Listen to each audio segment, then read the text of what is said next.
Welcome to the Birdhouse podcast, where we talk about how to build a business, how to become a better version of ourselves, while we strive to fly up to the higher skies. My name is Alexander Guller, the CEO of the Birdhouse Agency, and I'm your host for this podcast. Welcome to the Birdhouse.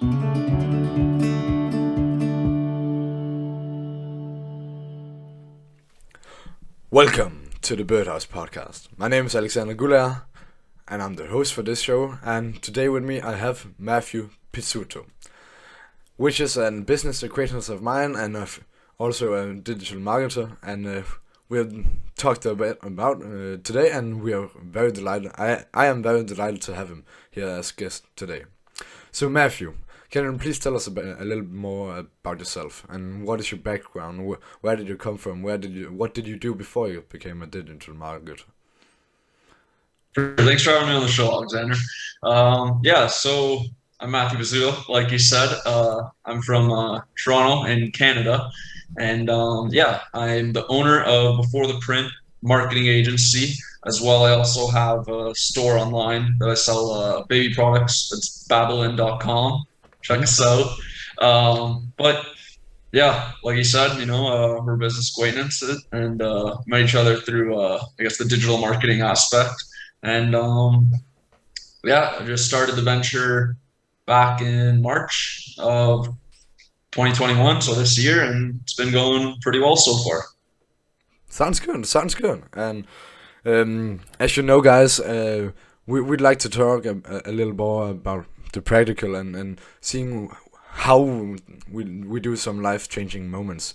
So, Matthew, when did you decide to try digital marketing and trying to become an entrepreneur and starting your own business and so on? Yeah, so digital marketing, I kind of figured that out. Let's see. Honestly, it came about pretty quick. So near the end of March, really it was April, I guess I started. But I'm actually a licensed electrician. So I worked from the time I turned 18. I started working in the trades. I thought I'd work in the trades my whole life, and then I started doing it for a few years, and I was like, I'll open up my own construction company, and then, things were just taking a lot of time, and I guess I started studying for my exam to get my license back in March, and literally 2 days after I got the results back that I found out I got my license, I went to my boss and I told him I'm done. I'm quitting. And right from there, I, tried to figure it out for the first few weeks, took a course outside and how to start my own business and do the digital marketing aspect, and took it from there. And then I just started about a month ago the baby store, Babylon, and that was it's actually like just in the process of being launched right now. So the launch should happen in the next 2 weeks. We should come online. Next 2 weeks. So, Looking forward to seeing it. Yeah. Thanks. How do you spell it? Babbles? Babylon. So it's BABALYNN. Sounds good. So is it just baby products? What kind of baby products? Pretty much, you got, I don't know, strollers, car seats, nursing, feeding stuff. Got some clothes. Not like huge into the fashion stuff there for clothes, because I know it's a little bit tougher to get into. Maybe in the future we'll expand there, but mainly just looking at your day-to-day stuff you need to raise a child. Yeah, and the more practical things is what I'm hearing. Yeah. So sounds good.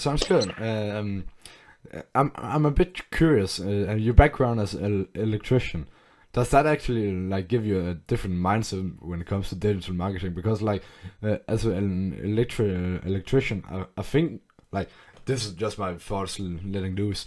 You have a lot of experience with the IT and electrical currents and such, but I'm not sure if that does that help you in your marketing, or do you have any prospects from that learning experience that you think you still use today? Yeah, I guess I got a lot of customer relationship experience because I've always done work and I've worked directly with customers, and it's also helped because I've worked kind of as a team lead while doing that. So I've already was in charge of like managing a few guys. So now that I've started to scale up and make a few people that I've hired in the last month or so, it's kind of given me a little bit of that leadership experience that I had, and it's just giving you the real world work experience, So you have a bit of a background on hard work, so you know what Okay. to do before Yeah. getting into business like this. Yeah. Before you get the results, like, and that's Yeah. always so much hard work. And I think sometimes I still remember it with myself, like wishful thinking, like you still have to do so much work, and it's so Yeah. much easier when you have already established like a connection with people. And I talked with my other friend Steven last week, where he said some of the last clients he got was just referrals. Like he didn't do very much to do it to talk to them. He just got referrals, and he accidentally just talked with one of them on the phone, and after that he got two new clients, and yeah, he's doing pretty amazing on that those two. So that's pretty good for him. Yeah, that's pretty good. Yeah. I know that I've been trying a little bit to work in the general contractors or like construction niche for marketing and do marketing for them, just because like I've worked in the industry, so it's a little bit easier for me to relate to them, and I understand a bit like Mm. how it comes to finding clients, and it's a difficult industry to work in and to manage, especially if you aren't familiar with it. So Mm. it's given me a little bit of an edge on getting clients in that industry. Yeah. Okay. Yeah. Yeah. I think that the experience in the industry does help a lot. I think so. Yeah.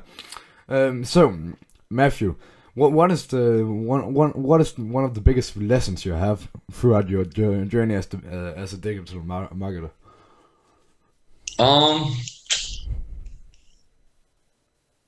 I guess biggest lesson, something I struggled with, I guess, in the beginning, and kind of learned to just is basically just do it. Is it? Just A get lot of shit times, done.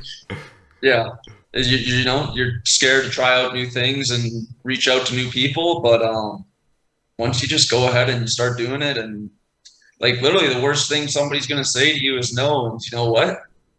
That's not even a bad thing. You learned.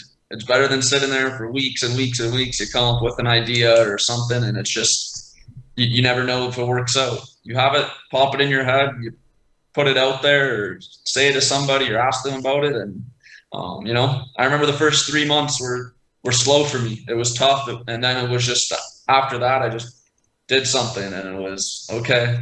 Another idea, okay, did it, and then now it's like ever since then it's just you figure out stuff so much quicker. So that's a Yeah. huge lesson I learned. Okay. Sounds good. I also think the toughest part is always the start. Like, Yeah. um, but also the first client you land is always the hardest.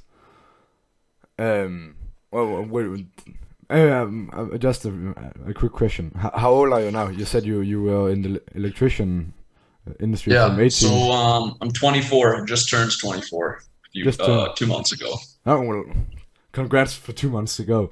So, so yeah, okay, and so let's narrow it a little more down. So the past week, what's been your biggest win? What has been your biggest loss, and what has the biggest lesson been for the last week?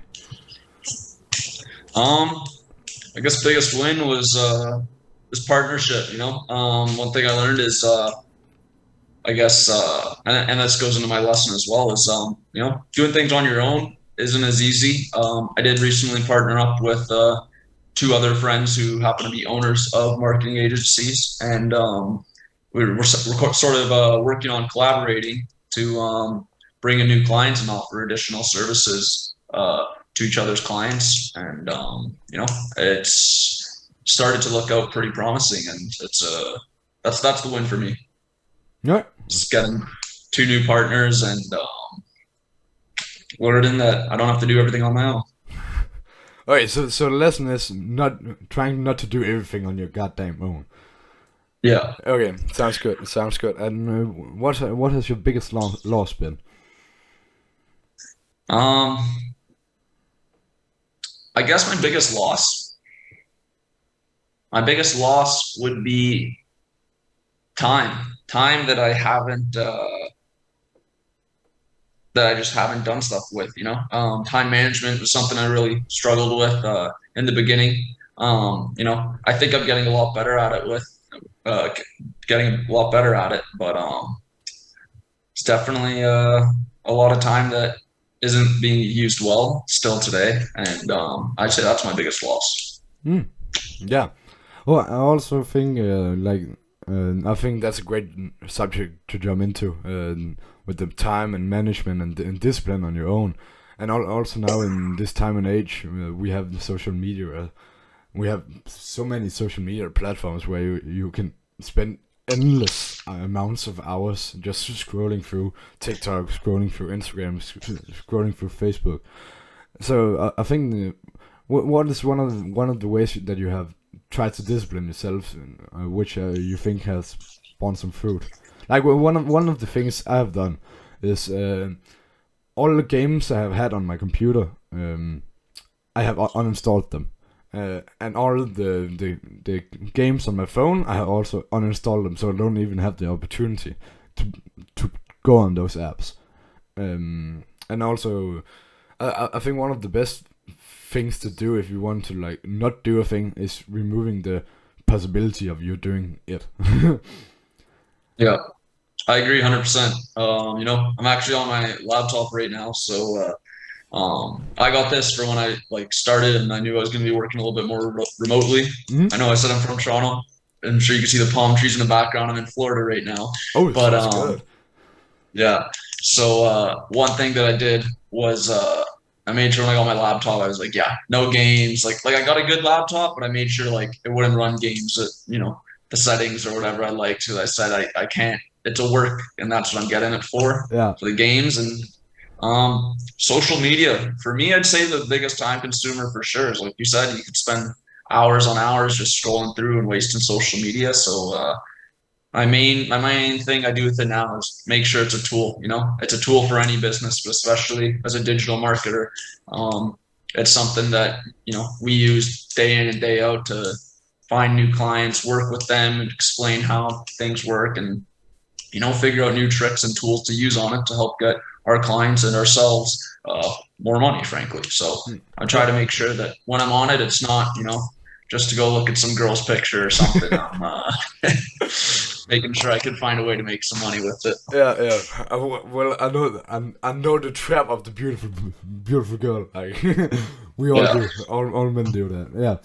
Um, and and I think it's it's a good way to change the way that you think about the apps. So instead of just I'm having fun scrolling through Instagram, no, I am using Instagram as a tool for my business, for scaling my business, finding new clientele, helping my clients get more better results, and because also one of the things you can do for your clients is the more happy, the better results they get, the more happier they are with you, and the more likely they will stay with you.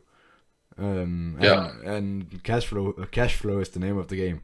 So you better be doing a better job, good job, for yeah, both of your sakes.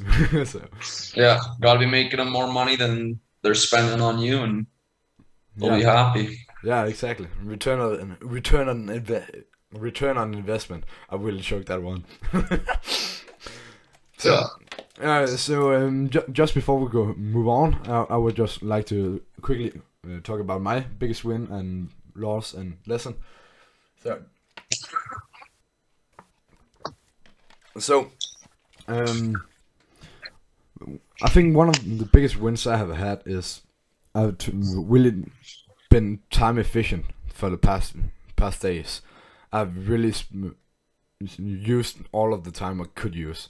I think so, and also one of the things I have definitely won is making sure that I did the work that I need to do. Right now, I try to train 5 times a week.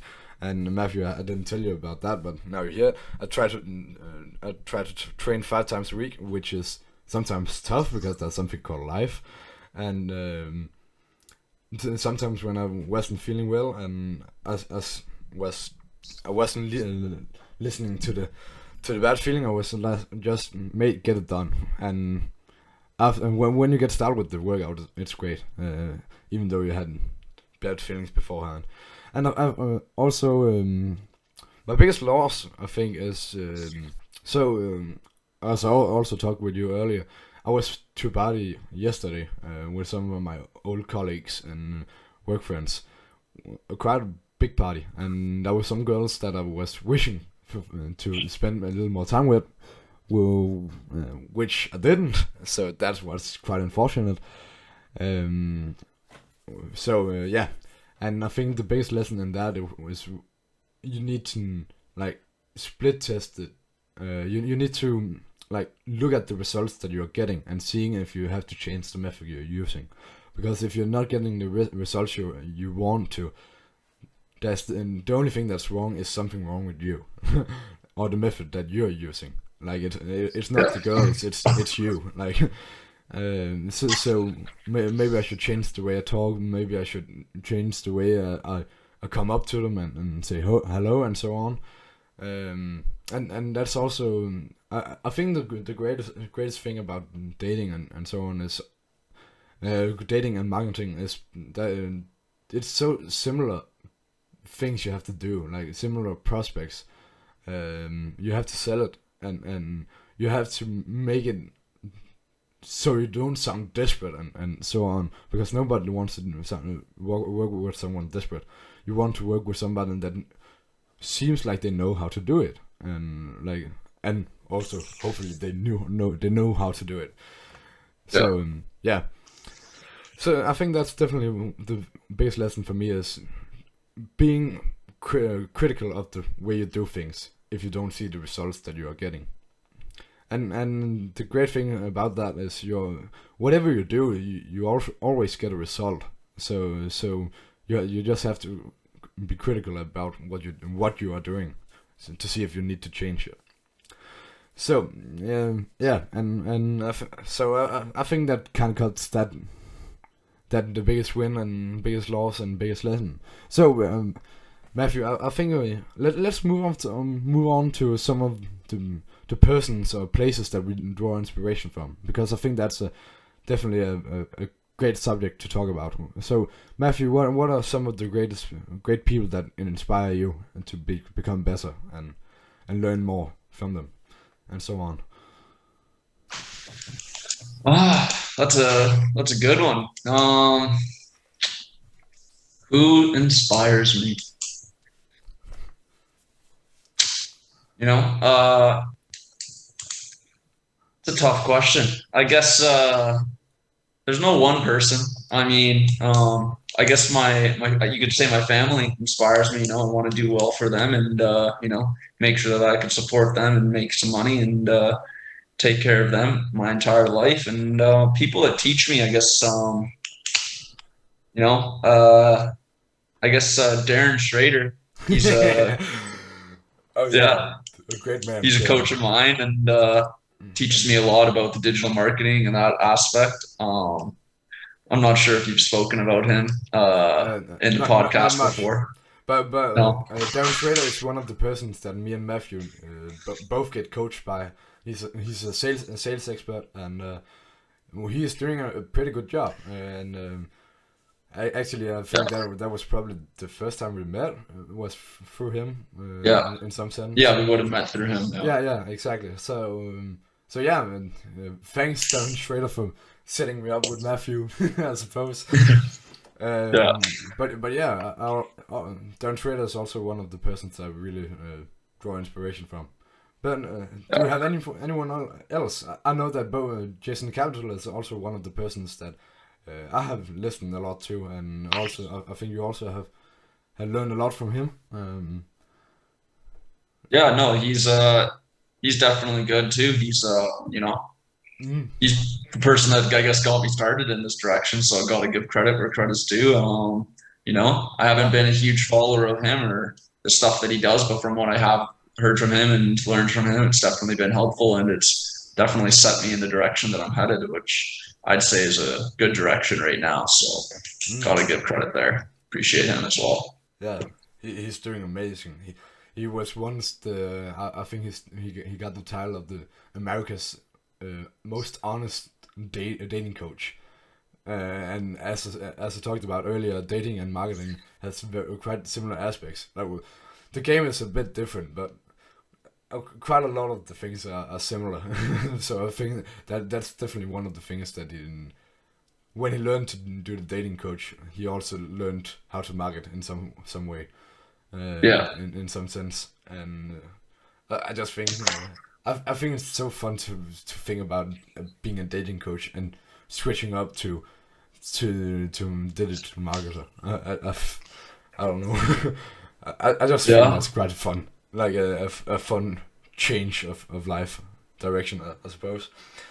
Yeah, I mean, marketers got to know the philosophy of how humans are thinking, and I guess if you're going to teach people how to date, you got to know how the women or men that they date know how to think as well. So I guess it's same thing. It's just capturing the audience, and in one it's consumers, and the other one it's partners. So human psychology, and the thing is, in both aspects, it's persons, it's people that you are talking to. So if you understand people, you understand both fields. Yeah. So that's quite fortunate. So Matthew, some of the things we also talk about on this podcast is books. So do you have any books that you're reading right now that you would like to recommend, or any books you have read that you would like to read? I know I'm putting you on the spot, and I'm sorry about that. Yeah, I mean, man, I haven't read.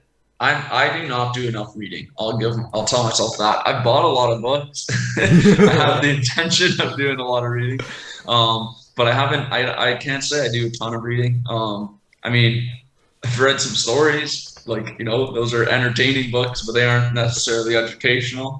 But is there a book that I would suggest? I'm sorry for putting you on the spot like that, mate. Yeah, no, it's all right. It's good. It gets me thinking. Makes me feel like I should read some more books, though. Definitely. I don't know. See, for me, I guess books would be good, but if you want to go into that, learn a ton about the thing. But yeah, I'm more. I'll Google my thing and I'll read a few articles about it, and I'll educate myself that way on it. Well, I also think the thing about books is nowadays is they're becoming more and more outdated, because like a lot of the things that you really want to know, you can just Google or find on YouTube. Like if you go on YouTube, you can search in how to start a social media marketing agency. Like the quality varies, so to speak. Yeah, definitely. But there's a lot of free content that you can just Google on, and so you don't need to. The necessity of a book is not there anymore as much as it has been previously. And I agree. Yeah, like Google is amazing. Amazing. Like, you can get It's a great tool. Again, you can learn. And YouTube, like you were saying, you could learn so much. YouTube, it's a little bit. I don't think it quite goes in depth and everything, but again, there's tons of different people putting out tons of different things. So you watch enough, you'll learn. Yeah, and I also think YouTube is. It's a bit generalizing to say it, but it's a bit more like tutorial like, which Google is more like quick answers. Yeah, I think that's I know that's quite general, but bear with me. But yeah, I think a lot of things you can really look up on both YouTube or Google and find some great results. So I'm glad to hear that you find inspiration and find new knowledge, and But I was hoping for a book recommendation, but that's fine. So, I guess there's one book that I did purchase recently, mhm. and I do wanna here I do wanna read very soon. So uh, I think it's by Robert Cialdini, and it's I Will Teach You How to Be Rich. Oh, oh, yeah, And it's about personal finance and stuff like that. And I did purchase it. It's sitting on my desk at home. I didn't bring it with me, but you know, it is a really good book that I've heard great things about from a friend, and it's about personal finance and stuff like that. So, uh, you know, as I'm starting to make more and more money here, I do plan to read that and implement those methods. But uh, starting up my own business takes a lot of time. So it does. I mean, allocating the time where I have right now. And it, that's well, yeah. yeah, yeah. It definitely it takes a lot of time, and that's also one of the books that I want to read. But when we are talking about books, I think about the expression that Jason Capital says, where he differentiate between just in time and what does he say? I think it's just in case slash just in time. Like, do you need to know it now, or is it just fun to know? Yeah. Because some of the things about personal finance and building up a business is good to know, but it, you really just need to know it when you are building a business. Like, if you actually have a business, it's quite more. It's Yeah. way more potent to read about it then.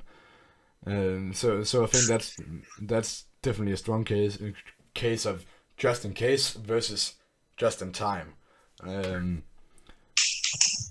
because yeah, so you don't need to know it right now, and I think I know some of the traps that I fall in sometimes is going to just in case. Like, there's a lot of great things to know and search on Google and good books to know, and I have a list of all of them, which is just in case instead of just in time. Because some lots of the good knowledge that are in some of those books and so on is I don't need to know right now, as where I am in my business. So I just really like that expression from Jason Capital, because it really depicts some of the things that some of the things I struggle with is because I kind of want to know it all, but you can't know it all. You only have 24 hours in a day, Yeah. and you also have to sleep. so it's I just love that expression. I think that's just because it really paints it out for me. I think so. Yeah. Um. So in Florida, I don't think I got a reason for you to be in Florida yet. Was it a business trip or just a fun vacation or? Yeah, well, I mean, it's always a good reason to come to Florida, but Yeah, it's actually this it is a looks quite sunny, family. right? It is. Yeah, Yeah. it's getting towards night though. It's 5 p.m. here. Oh. So but no, unfortunately, so this is like my family home, and we haven't been here since the pandemic started. Oh. My grandparents actually lived here during the winters. So they left March of 2020, so I think that's 20 months ago. And we got a call from the neighbor, because it's an attached home, that there was some sort of leak happening. So uh, just found that out 3 weeks ago. So flew out here this week or on Friday, so 3 days ago. And yeah, there was the roof was leaking, so have some guys coming later this week to take a look at that and repair that. So that was the reason for the trip, and now you know, obviously, going to kind of just enjoy it while I'm here too. So Well, enjoy the sunrise.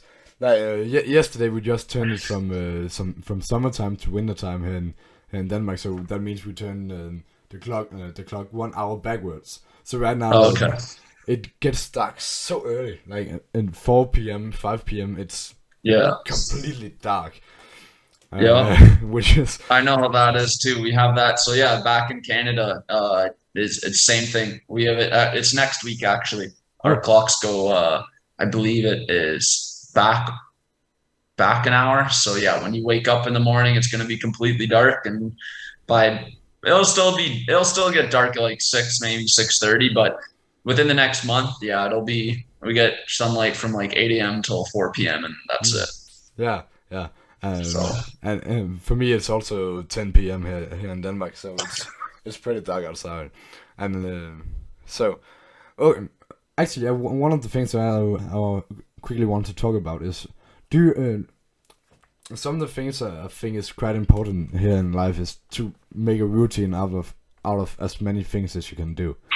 So do you have any routines that you like try to stick to and try to do? yeah, I mean, pretty much every morning, I wake up, I do my little morning routine, which is like, brush your teeth, whatever. Then I would typically I go. I like to send all my emails early so that I can get a hold of everybody that I work with before their day gets busy. So I wake up at 6:30, try and have all my emails sent out by 7 a.m. And then from there, I'll go make my breakfast, shower, and get back. Kind of overcoming a little bit of a knee injury. Otherwise, normally I would be wake up, send out my emails, go do my workout and all that, and then start doing my work by about 9 a.m. So right now I'm just resting the knee up a little bit. But normally, yeah, my routines: wake up, send off my emails, work out, shower, eat, and then work all day until, you know, depends. Sometimes late, sometimes, only 4 or 5. And then that's my routine though. Yeah, Well, sounds how about good. you? What do you do? So, well, I try to do it in a similar order. Of course, I first wake up, and I think some of the things I do is try to like get energy through the body, like pulsating, making some bioenergetics, and so on. I'm not a I don't know as much as I would like to do about bioenergetics and so on, so I'm still struggling a bit about that. But of course, get up, get the body to work, brush your teeth, shower. Right now I have quite long hair, so if I have to look properly, I have to spend a bit time on making sure that it looks properly, just like now. I think right now I hit these little tots. I think it looks like I got a little pyramid or something. But that's just a looks issue. And I try to get as much work done as possible. I also work as a teacher sometimes. Nice. So, which I think is quite fun. Right now, I work a lot with some special kids with autism and ADHD, which is a good experience to learn. I'm having quite fun with it, but I also want to get a little more cash flow, and I really love digital marketing. So that's also what I do, and sometimes it's hard to balance it all, but that's where the routine kicks in.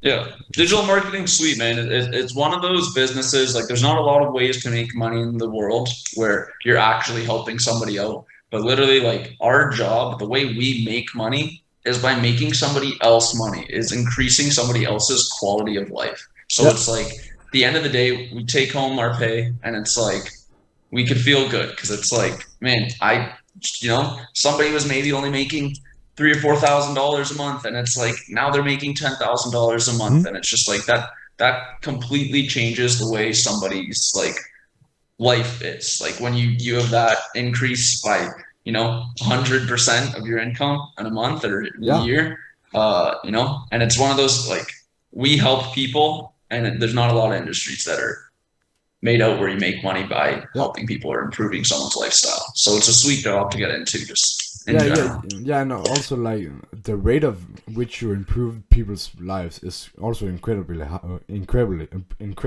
high with digital marketing.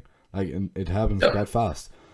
And I think that's really one of the things that also got me into digital marketing, especially here in when with the pandemic, a lot of the business went bankrupt, and some are trying to survive, and some have adapted, and and so on. So right now, I also think it's a great market for digital marketers to do it, and with also, everything's gone online. Yeah, it really is. Like online is the future. Like there's still a bit potential in brick and mortar buildings, like actual physical buildings and shops. But I think 20 years from now, everything's digital. Like I just can't see any other way than that. No, yeah, So it's so efficient, and it's just everybody now for the last basically 2 years is just, it's becoming green in them that they need to get something, go online and look at it. So they're not going to a store. And I think after 2 years of doing that for every single thing you need, it's going to be hard to go back to the other way. Oh yeah. Which is get in your car, spend a few hours, go to the mall. Like, I can just touch my fingertips, man. It's right there. Yeah. And like you can get like everything on like on so little time, and you can order it on your phone. Like it's so simple. Like nowadays, just earlier today, after this party, I had a friend sleep over. We ordered some pizzas to eat, and we didn't even have to talk on the phone. We just came onto the website and we could just order it. Like this kind of pizza. Do you want extra fillings? Do you want spaghetti, meatloaf? Not meatloaf, but. Yeah, and so on, and pommes and so on. I was just click, collect, address. 20 minutes and later. That's it. And then there's tons of pizza shops that are still the old school style. Okay, dial us, talk to us, and it's like, man, like business way. Like you got to be paying somebody to answer the phones, to put in the order. Maybe a mistake happens, but mistakes happen, all over. Not saying they don't happen online, but. You're not paying somebody to sit there and answer the phones. You're just paying the people to make the pizza, and that's it. And it's just, it's so much quicker. The person gets to your website like they're ordering. Otherwise, they got to call you. Like, how many phone numbers there are online for a pizza place? Like, that's a long list. Yeah. So the website and stuff like online's the way to go for sure. I agree with you. Yeah. Jeff Bezos, the founder of Amazon. When he originally started Amazon, I think I can't remember how much it was, but he saw a statistics. I always get the number wrong, but I think it was the increase of internet usage increased by 1,300% each year. That's a lot. That was rapidly increasing. That's a whole lot. And so, and like you can see, he's the richest man in the world. Yeah, I think he is. Yeah, I think maybe Elon Musk contests. I think he's second now. Elon Musk recently took over that title. He took. Oh damn! Well, Elon Musk, mate, great man. Great. Like how the fuck can he do so much? I know. Like he also only have 24 hours in a fucking day. Like how the fuck did he also shoot a fucking rocket up into space, make an electric car, and also have fun. Like he's got a lot of smart people helping him too. True, but man, dude, he works. I agree, man. He's got a good mindset, man. He does, and like have you seen some of the flamethrowers he has done? It's so cool. Yeah, my cousin actually bought one of those when they first came out. Yeah, the Boring Company or whatever. Yeah, the flamethrower. Yeah, exactly. Yeah. Oh, I would love to have gotten a flamethrower. It's so fun, and I think I saw an interview with him where he talked about he sold like 20,000 of them. Yeah, they sold out the first day. Yeah, the first day, right? Yeah. So fucking genius. And I think I saw him on the Joe Rogan podcast where he just like, it's such a stupid idea, but we sold them all on the first day, so guess what? We sold them. Doesn't matter. Yeah. I also think that the market is sometimes quite fun because sometimes you just don't know what people want. Well, man, Elon Musk is a marketer himself. Think Yeah, about it. Everything he says, the Dogecoin whole frenzy, as soon as he talked about it, I mean, everybody was already talking about it, but once he said it, like really everybody was talking about it, and it caused that whole thing to go like crazy. And I mean, yeah. even in the Tesla stock, every time he talks, Mm. it goes crazy. It's one of the most volatile stocks. So he's a marketer and he does a good job. He's a genius and in marketing, but also obviously in his whole engineering aspect and everything. Yeah. Created PayPal, created Tesla, SpaceX, the Boring Company. Mm. He's a genius, that guy. Yeah, it's so fun. Also, I think some of the one of the things I really love about watching him is like it's not because he's an charismatic, outgoing, extrovert person, which is an expert in socializing. Like he's just him. You can still see him He's as honest. oh, sorry. He's honest and transparent. Yeah, he really is, and he's just. Have you seen the video of when he presented the Cybertruck? I don't think I got the name wrong. Yeah, The car which is very pointy and very edgy. yeah. I think it's the Uh, Cybertruck. Yeah. yeah, the Cybertruck where I think they pulled up a hammer and tried to punch the window, but it didn't. Yeah, he threw the metal ball at it, and Yeah, the yeah, window just shattered. yeah, and he Yeah. was just like, oh well, that's not supposed to happen. Fuck, move on. Well, hopefully he fixed that later, but Yeah. we'll see. Who knows? People were even saying that could have been a publicity stunt, you know? Oh yeah, Because definitely. if it worked well, it would have never made the news, but it didn't work well and it blew up all over. And like they have that truck, I don't know, they have pre orders people still haven't received because they just can't keep up with the amount of Yeah, with orders they're getting for that the truck. demand is yeah. So just to finish on a fun subject. What is your dream car? That's tough, man. I guess dream car. Uh, I think a Ferrari. I haven't done a ton of research on all the Ferraris on which one I would get, but coming from an Italian background, I feel like any kid growing up is gonna You go have with the an Ferrari. yeah, you have an obligation to get Yeah, one. Yeah. if money's not an object, any car, definitely a Ferrari. But you know what? Like I like the Nissan GTRs as well. Like they're a lot like they're more affordable than a Ferrari, obviously. And like as far as they're still in that I'd say supercar class. They just don't have that supercar price, and they're sweet. Yeah, yeah. Well, it's not because I'm a car guy, but I always think it's a fun question to ask. Uh, Um, how about you? What car is your dream car? well, okay, I think I have like two types because I have one which is the more practical and one which is more like the flashy. And I just really love Tesla. I think a lot of what they have is practical, like Yeah, really, yeah, really practical. yeah. Um, so which model? I don't know. I haven't done the research and so on. I have a friend which loves cars and has like done the research and oh my god, this car is so much better and so many more kilometers and so on. And but I think one of the more flashy cars.